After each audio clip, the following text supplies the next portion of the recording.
তারিখ করলেন, 10 তারিখ করলেন, 6 তারিখটা কি হলো? কে মারা গেল না কার জন্ম হলো? উত্তর দিতে পারেন। শোনা যাচ্ছে বিজনেস অ্যাডভাইজারি কমিটির বৈঠকে রাম মন্দির ইস্যুকে সামনে রেখে তারা সংহতি দিবস পালন রাম করবে। মন্দির ইস্যুতে নয়, বিতর্কিত সৌধ নিয়ে। ওটা কোনো রিলিজিয়াস প্লেস ছিল না, ওটা বিতর্কিত সৌধ ছিল। আমরা সব রিলিজিয়াস প্লেসকে রেসপেক্ট করি।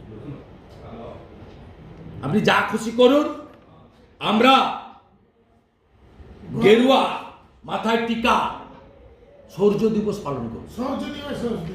একটা বিষয় যে আপনারা আগামী 6 তারিখ তো আগামী 6 তারিখ আপনারা রাম মন্দির যেতেন, সেটা ক্যান্সেল করলেন এই বাংলাদেশের ঘটনাকে সামনে রেখে।